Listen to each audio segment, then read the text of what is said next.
읽어주는 교과 둘째 날 4월 10일 월요일 영원한 복음.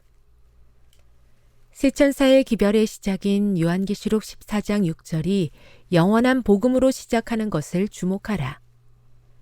만약 복음의 깊이를 이해하지 못한다면 세천사의 기별 전체를 이해하지 못할 것이다.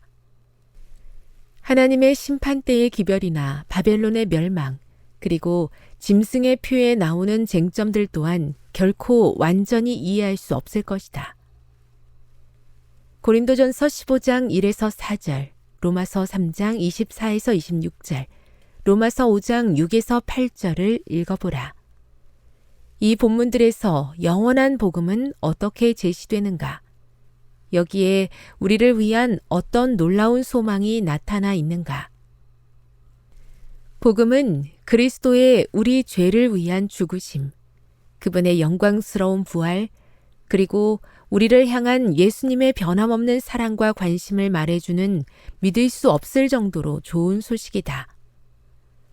그분이 흘리신 피와 부활의 능력을 믿음으로 우리는 죄의 형벌과 권세에서 구원을 받았다. 그리스도는 사도 바울의 생각을 사로잡으셨고 그의 교훈과 설교의 전체 또 중심이었다. 십자가에 못 박히신 그리스도는 그를 과거의 정죄와 죄의 구렁에서 건져내셨다.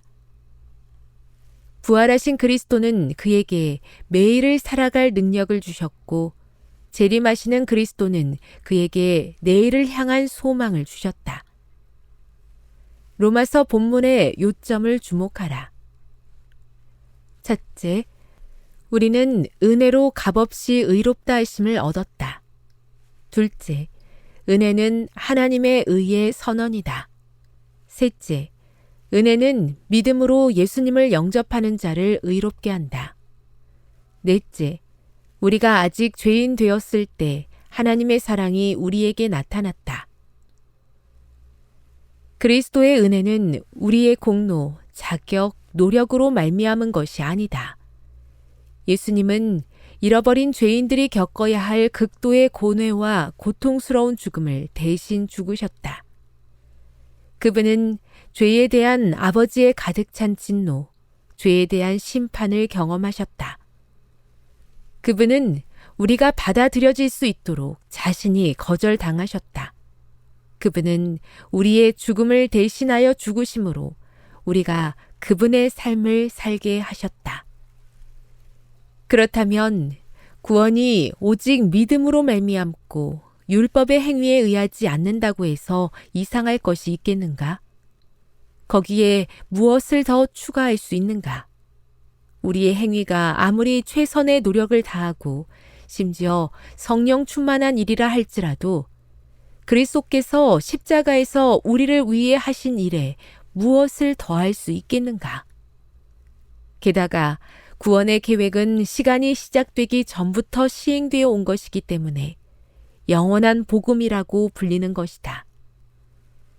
세상이 창조되기 전에 하나님은 어떤 일이 일어날지 아셨고 그래서 닥쳐질 위기에 대응할 수 있도록 구원의 계획을 마련하셨다. 교훈입니다. 영원한 복음을 이해하는 것이 세천사의 기별의 핵심이다. 그것은 시간이 시작되기 전부터 우리를 위해서 준비된 구원의 계획이다. 묵상. 영원 전부터 그대를 위한 계획을 준비하시고 영원한 복음을 주시는 하나님의 사랑에 대해 깊이 묵상해 보라. 적용. 심판과 전도, 그리고 예언, 이 모든 주제를 어떻게 영원한 복음의 의미 가운데에서 이해할 수 있을지를 생각해 보십시오. 영감의 교훈입니다. 모든 빛이 한꺼번에 비추어지는 것은 아니다. 그러나 그것은 우리가 감당할 수 있을 만큼 온다. 하나님의 뜻에 대한 지식을 갈망하며 찾고자 하는 마음은 결코 만족할 수 없으며 그들이 더 깊이 찾으면 찾을수록 그들은 자신들의 무지를 깨닫게 되고 자신들의 눈멀었음을 발견할 것이다. 높고 고상한 성취를 이해하는 것은 사람의 능력을 초월한 것인데, 만일 그가 사람의 노력을 모든 지혜와 능력의 근원이신 하나님의 은혜와 결합시킨다면 그는 이것을 이룰 수 있을 것이다. 교회 증언 사관 446. 우리를 멸하기 위해서가 아니라 구원하시기 위해서 오시는 하나님의 계획을 알려주셔서 감사합니다. 그 계획이 오늘 나를 위한 계획임을 믿고 전적으로 그리스도의 의에 의지할 수 있도록 도와 주시옵소서.